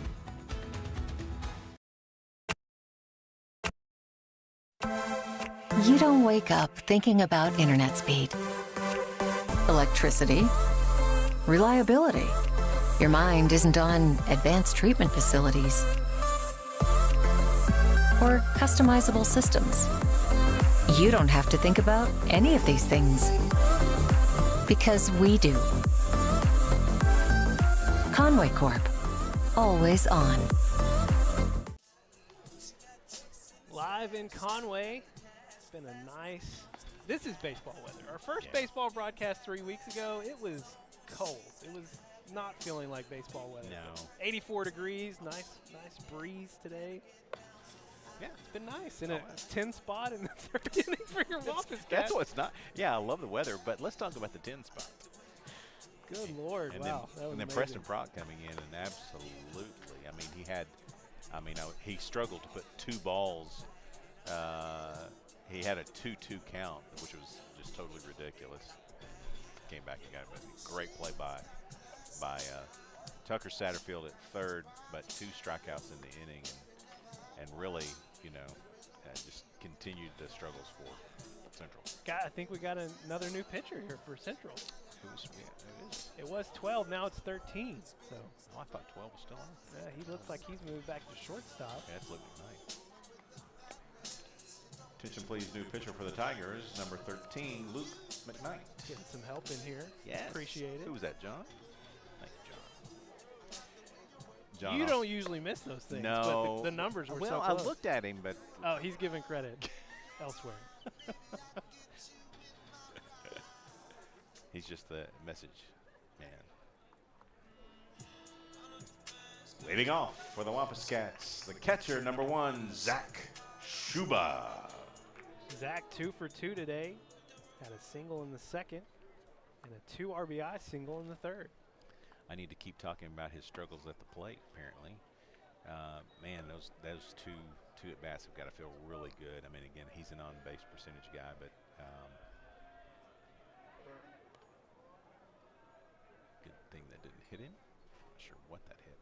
Well, he does lead the team in being hit by pitch. He's got 6.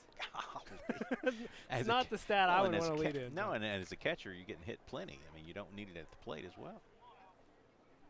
He's looked really good at the plate tonight. 1-1 from Mcknight in the dirt. It's a 2-1.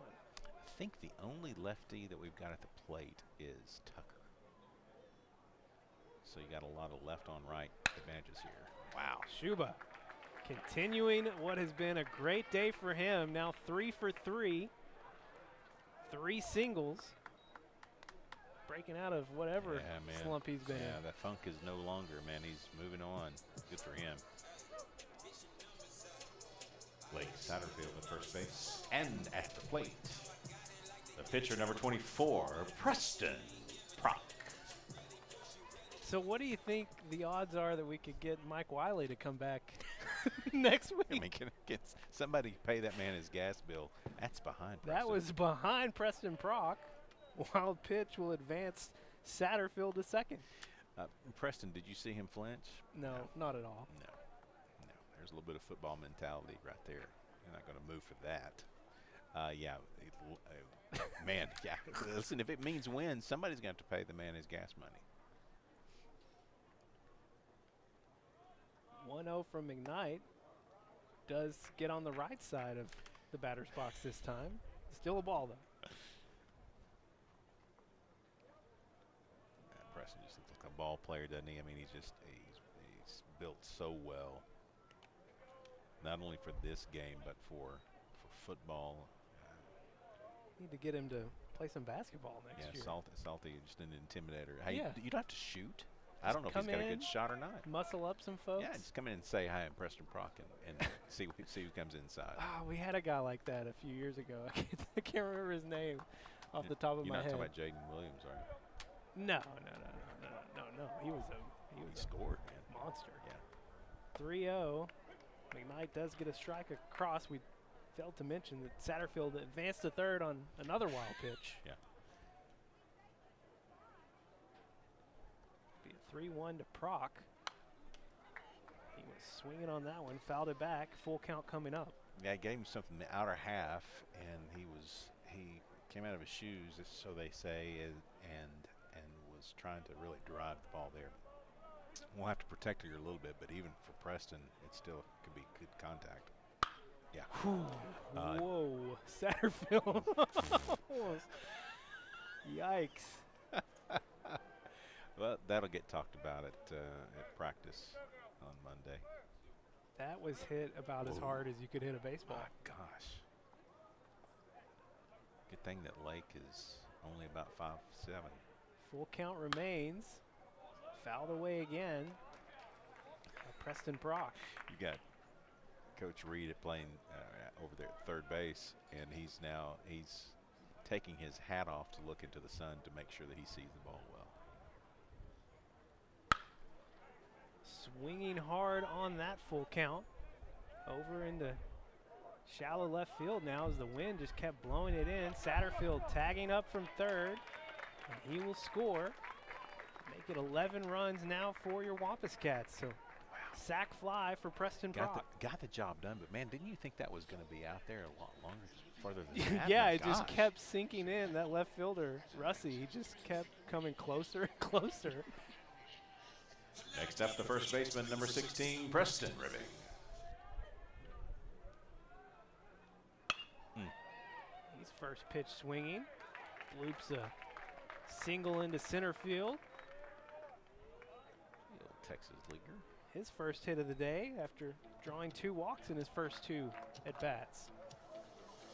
Next up for the Wampus Cats, the shortstop, number 14, Connor Cunningham.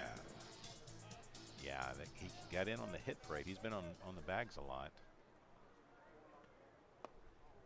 So 1 out, ribbing at first. And Cunningham now at the plate. He's 1 for 2. 2-run RBI single in the third.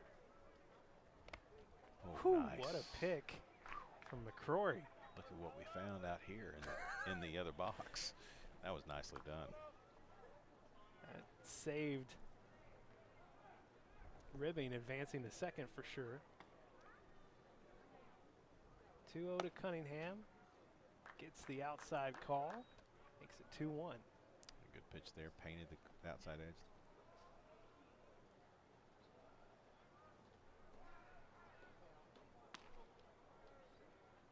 Mcknight delivers. Getting that outside corner again. Yeah, that one was a little outside. It's going to be, you got to go out there now, Connor. You know it's there, and that's, again, the strike zone that you got to play with. You got to go out there and get it. 2-2. He does poke that one. Foul. That's what you got to do. You got to knock those. What you want, you don't want to pull those, and if you can shoot them to the left-hand side, okay. But and here's our second left-handed hitter. I forgot about Connor being lefty. But you just want to get those out of the way and hope he makes a mistake inside. Too far outside there, runs the count full.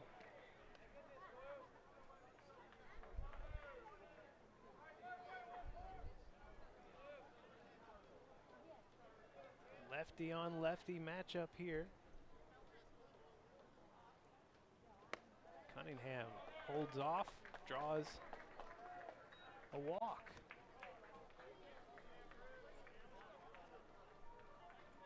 Next up for the Wampus Cats, the second baseman, number 15, is Sam Gregg. Ribbing at second, Cunningham at first, and Sam Gregg was 2 for 2, had 2 singles in the third. Scored 2 runs as well. Holds off for ball 1.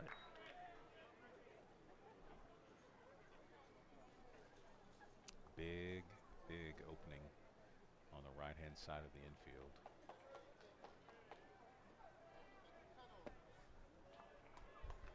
If you can shoot it through there. Lays off the inside pitch. 2-0 coming up. Playing pretty deep in left and center. I think probably too deep. He did single to right field his first at bat in the third. Swinging hard there. Could not connect. 2-1. Good swing. Balance that out with some contact here. 2-1 on its way, well outside. 3-1 now for Gregg.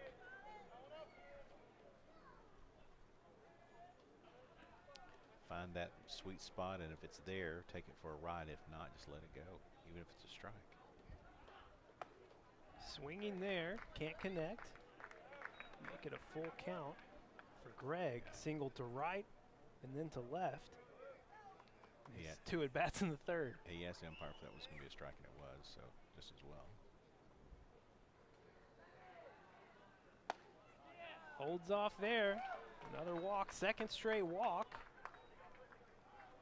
Thrown by Mcknight. The bases loaded again for your Wampus Cats. Next up for the Wampus Cats, the right fielder, number 6, Logan French. French had an RBI single and a walk in his 2 plate appearances in the third. He scored both times as well. He got an RBI out of the walk, right? Yeah, he walked a run in. Yes. Yes, I believe that's right. Just a bit outside, tried to paint the corner, missed. Yes, that had to have been correct, yes. Yes, you can say it. You're right. Well, I just didn't write it Why down. is that so painful for you? It's not painful. It's painful that I didn't write it down.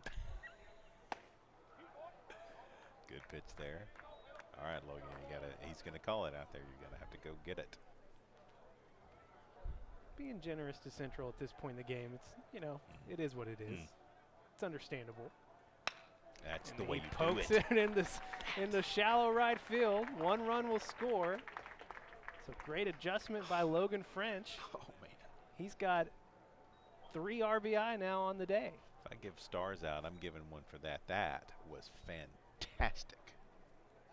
What a great job by Logan French there. Literally stuck the bat out and put it in He the heard hole. you. Yeah, He just did exactly what you said. He's a smart kid. He listens to the right people. New batter here. Oh, the star of the show at North Side this week, pitched the last 2.5, 2 2/3, and got us out of a sticky situation.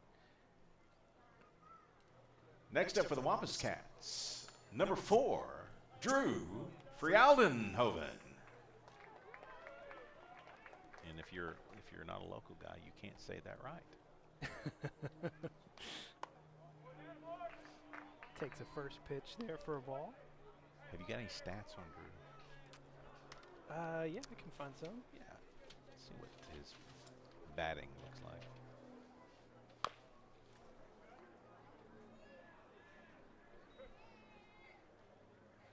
So this is just his third at bat on the year. Okay. Any hits coming in? Not yet, but 1 walk. Okay. And 1 hit by pitch. So Well, I don't want to see him get hit by his pitch. OBP's 500. How about a base hit, Drew? Good cut there. Yeah. Makes the count 1-2 now.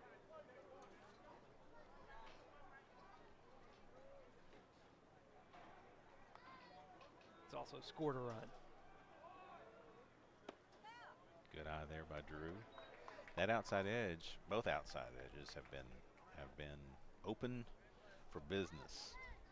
It's a good layoff there. 2-2 coming from McKnight.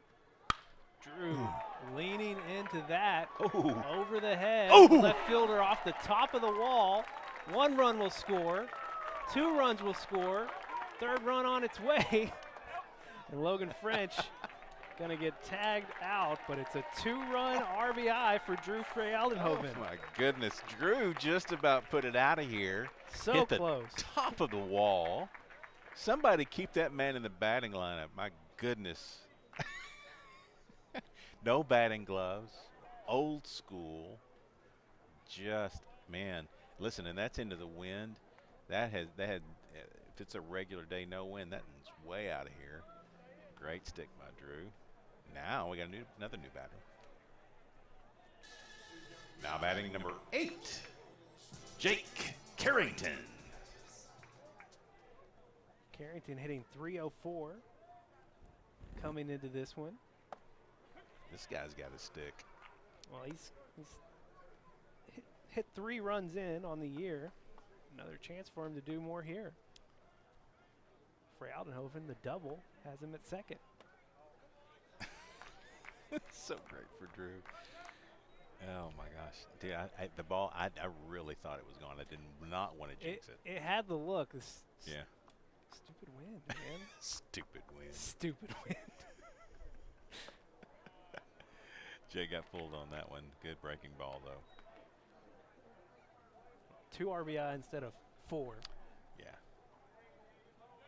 I mean, it hit just maybe what, like a couple 6 of feet. inches? Yeah, maybe. I don't even know.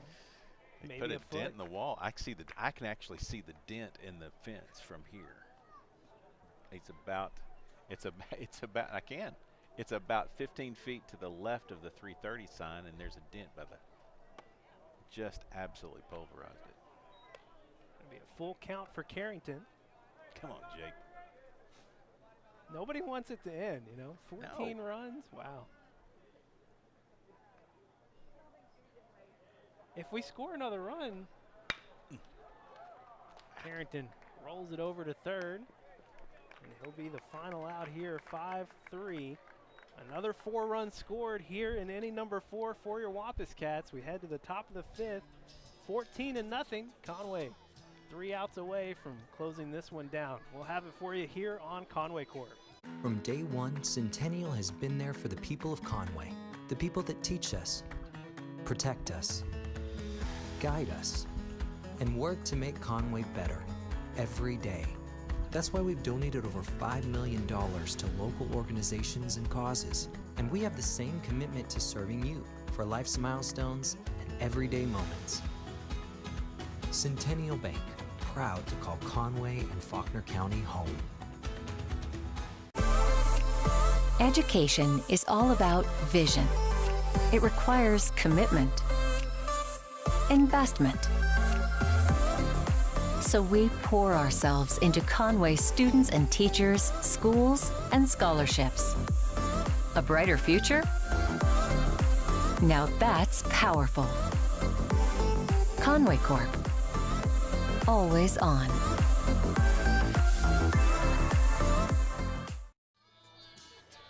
Ahead to the 5th inning, and what should be the final inning for your Wampus Cats if they can pin Central down. And we got a new pitcher. Yeah, you Hill. All right. I was worried we wouldn't get to see him. Short day. Attention, please. New pitcher for the Wampus Cats. For 28, Hugh Hill.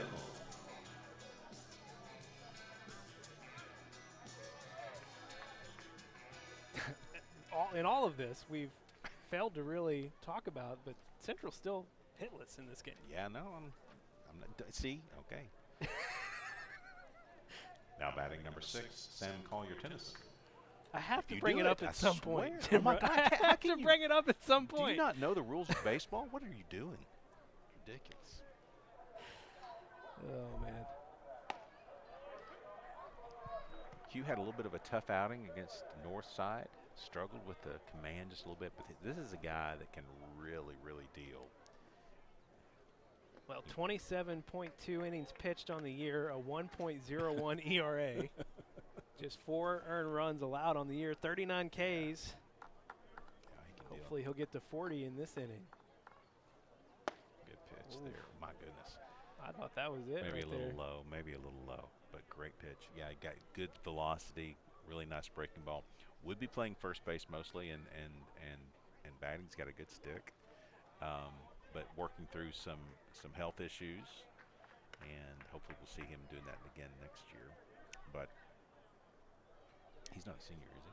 Well, maybe a senior. He's a junior is what I have him Yeah, listed that's as. what I've tried. Make sure. Yeah, you did it. God, I cannot believe you. Listen, I'm not sure what I can do with you. I apologize. First hit of the game for Central did is it. Collier-Tennyson. Lines one into center field. I don't have a number 3. No number 3 for Well, you. there was. I don't have a 3 on mine either. Well, 3 was Charles Rent, so that was a 3 there. Sorry, folks, we're trying to clean this up. I don't have a 3. Do you? No, unless that really was Charles Russi. Yeah, I have no idea.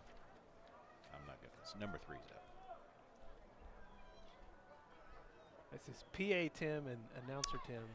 Yeah, I'm not going to get on the mic on this guy because I'm afraid to say it's the wrong name. Will pop up into foul territory, chased down by Preston Ribbing for the first out. Nicely done. So 1 on, 1 out. Wampus Cats just 2 outs away from an early day. Now batting number 23, Darian Norris. Norris struck out back in the second.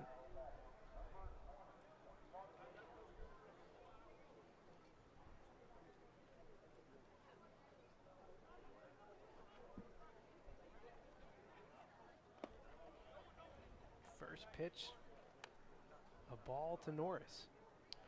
Huge, big young man. Kind of commands the mound out there, doesn't he? Good pitch. He has that. He's got some Preston Proc vibes. Yeah, no, it's a little bit of an intimidating sight out there.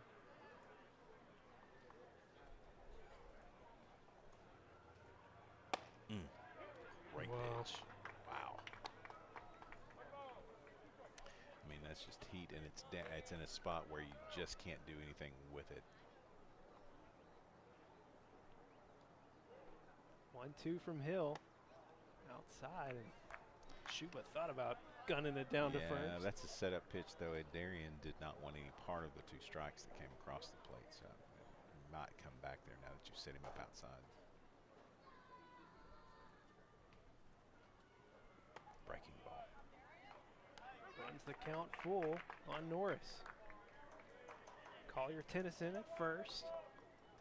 1 away here in the 5th.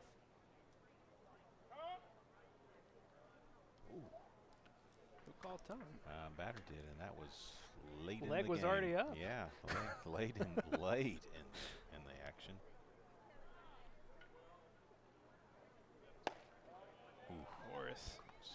thought about swinging around on that thing, held off. It is a walk. Runners on first and second now, one away. I believe we're back to the top. That's right. We are, okay. Now batting number 4, Josh Rowe. Rowe struck out in the first, reached on a walk in the third.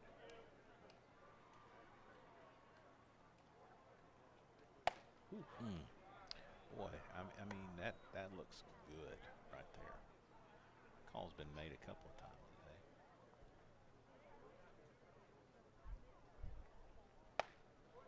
today. Goes there again, gets it that time. Yeah, I think that was more inside than the first I pitch. think it was too. Part of the problem is Rowe is kind of crowding the plate. There's not even kinda, he is. But in the way this team deals and the mentality that Coach Harden tries to put into this team, I mean, they're not backing down. They're going to play hard. They're going to play right. And if you want to crowd the plate, okay, but that corner's mine. And Hughes taking it. 1-2 on its way. Just a little low. Yeah, a little down. He doesn't like it down there.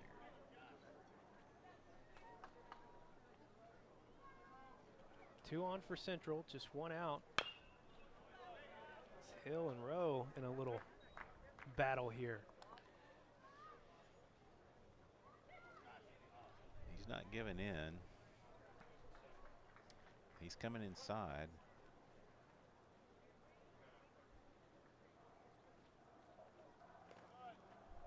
Came inside again. That one got in the dirt, and it's a full count now for Rowe.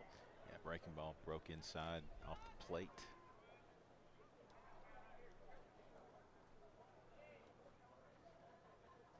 Good pitch.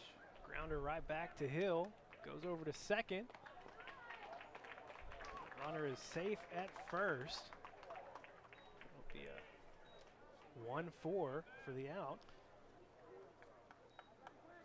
Almost took too much time there.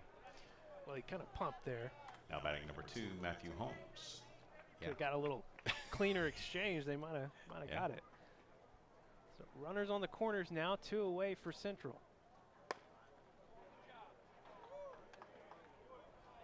Good pitch by Hugh there, up in the zone, kind of where our umpire behind the plate likes it.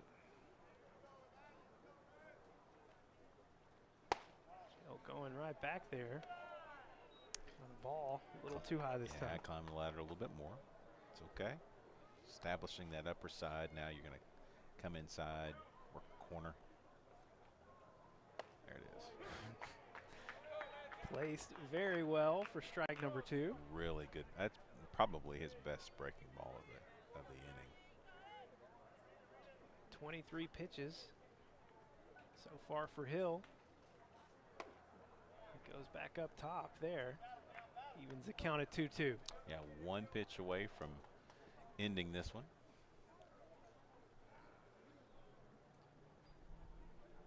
Holmes 0 for 2. Breaking pitch popped up. Be out of play. Good pitch. He did a good job by Holmes just to get his bat on it though. Stay alive. Holmes hanging in there. Yeah, he's a tough out. He's been pretty tough all day. Makes a lot of contact.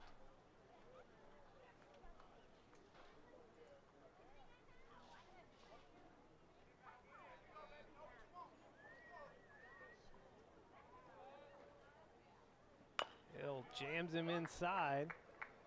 Fouls it away again. Nice barehanded play by Shuba. Very athletic move. Been at 2-2 for a couple of days now. Goes back to the breaking pitch here. Yeah, man, that at least the one he had here, boy, it really snapped off really nice. There it is. Check swing. Fouls it away. Yeah, just enough. I don't know. You got a lot of runs to work with here, but I don't know that I wouldn't just take that inside corner. You still got another ball to give. Looks like he did try and do that. Fouled away again. Still 2-2. This guy gets he's getting a lot of hacks at it. He's getting a fair shot at Hugh here. Runners on the corners for Central. They're down to their final out. Jammed him inside. Liner over to Tucker Satterfield. And that is your ball game. 14 runs, a 10-run third inning for Conway. And Rainey, Prock, and Hill combined for a one-hitter here today. Let me get these guys out of here. And that's the ball game. Our final score: the Tigers 0, Wampus Cats 14. Ladies and gentlemen, we thank you for your attendance. So I don't know. I think they have JV coming out. Are they going to play JV? Yeah. Good deal. Got more baseball for those that want to hang out at the park. What a great show by your Wampus Cats today. Yeah, a 10 spot back in the third, and then they put 4 more up in the fourth. 11 hits. What we've got on the board up there. I'll just say it matches my count. I haven't counted. Sure, why not? Sounds good to me. Man, oh man. Nice breakout game for Zak Shuba. Yeah. That working well for him. Drew Frey-Aldenhoven just We, a foot away from a grand slam. Golly, and I mean, but the good news is that Drew left his mark on this field, and specifically the left field wall, about a foot and a half from top of the fence. 3 ball games next week. We have Catholic. Then we play senior night out here. For those who want to come out, is against Maumelle. When is senior night? Is it Wednesday night? Wednesday night against Maumelle is senior night. 8 or 9 seniors, 10 seniors. 10 seniors out here to celebrate those guys, and then we finish at home against Bryant. Got any update on that Cabot score? Here we go. Oh my goodness. Go ahead. Things are, I'm not going to say anything official. You jinxed the no-hit. I jinxed the no-hitter, so I'm just going to say things looking good for your Wampus Cats currently. It's 9-3 Bryant over Cabot right now. What inning was that? 5th? Bottom of 5th. So right. Your Wampus Cats moved to 15-7 now overall, 10-2 in conference play. Don't know anything about the Catholic score, but assume that it's going to be a huge game on Tuesday for your Wampus Cats. Regardless, it's going to be that. At Catholic. But things looking good so far. Your Wampus Cats own a tiebreaker over Cabot already. Correct. And then depending on what happens, even if they lose, if they don't lose by more than 6 runs, then they should have the tiebreaker against Catholic as well. So things looking pretty good. We'll have so much more clarity this time next week when we host our final spring broadcast of the year. It'll be your Conway Wampus Cats taking on the Bryant Hornets right here at Wampus Cat Field. We'll have it for you then. And man, oh man, what a nice. And thanks again to Mike Wiley for coming up and visiting with us. Great to see him back at the ballpark. So thanks again, Mike. That was brilliant. Yeah, great to see him. Our thanks tonight to Ashton Brown, John Shute, Maggie Risley, Keith Kelly, Alex Douglas, Justin King, and Kara Kirby watching the stream back at home. We'll see you next Friday, Conway and Bryant, here on Conway Corp.